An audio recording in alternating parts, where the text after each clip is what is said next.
Hi, I'm Rabbi Michael Lerner, the editor of Tikkun magazine and the national chair of an interfaith organization called the Network of Spiritual Progressives. I want to tell you the central message of spiritual progressives and for politics, and it's this: don't be realistic. Do not allow those people who define realism in American politics to set the contours for you of what you can dedicate your life to struggling for. Let me explain.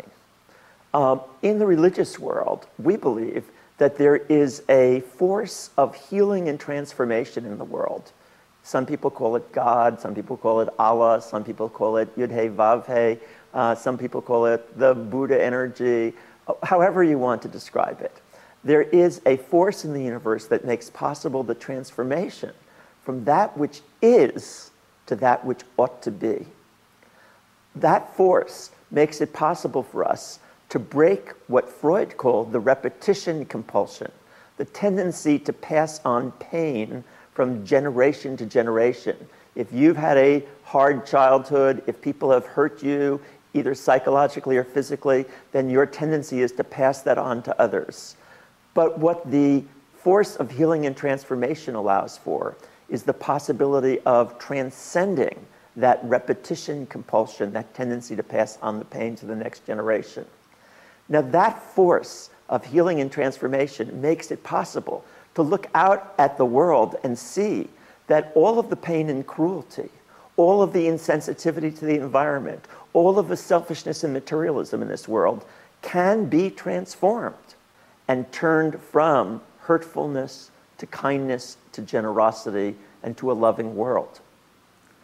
But there is a strong voice in our head that has been inculcated into us from our childhood that tells us that this idea that we have, that a world could be based on love and kindness and generosity, comes from our naivete, comes from our utopian fantasies, comes from our inability to grow up and learn how the real world operates.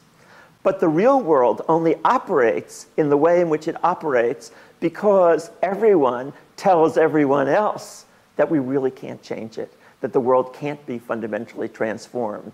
And so a spiritual vision of the world is one that says the world can be fundamentally transformed because there is this spiritual force in the universe that makes it possible. Conversely, what is idolatry? Idolatry is being a realist. Idolatry as being a realist means that realism, in this case, means accepting what the people who control the media, what the people who run the schools and the universities, what the people who write all the interesting columns and give the commentaries, whether it be on Fox News or whether it be on NPR, or the whole political gamut, they're all telling you, scale down your vision to what minor little changes that can be achieved. We say, no way, screw realism. Don't go with realism. Instead, go with your vision of what this world needs. What does this world need? It needs an end to poverty and homelessness and hunger and inadequate education and inadequate health care. It needs a new global consciousness about the environment. It needs an ability to recognize the spirit of God in every other human being. And if you don't like the word God, then to recognize every other human being as fundamentally valuable for who they are and not for what they can do for us.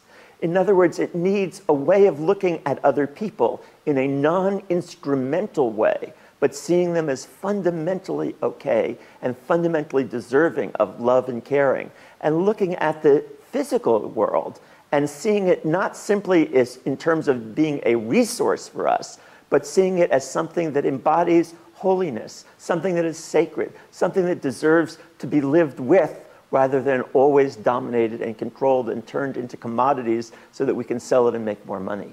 This is a different kind of consciousness, and we need programs, political institutions, social arrangements that foster this different kind of consciousness. But that will never happen as long as we listen to the voices in our head that tell us it is unrealistic. The good news is this, that in the past 40 years, we have seen some of the things that people always considered totally unrealistic to have actually happened.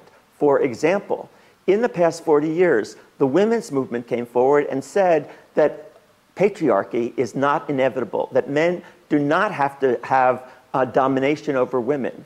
And in a struggle that went on for this past 40 years, that transformation took place. Now, when people came forward and said that at the beginning, most people responded to them and said, forget it. It's so unrealistic. You'll never change it. Patriarchy has been here for 10,000 years. Thank God those early feminists were not realistic, and because of that, they've made unbelievable transformations in the consciousness, in the economic institutions, in the political institutions of our society. Don't be realistic. Don't spend the rest of your life on this planet narrowing your vision of what you're going to do to that which others tell you is realistic. Instead, go for your highest vision of the good.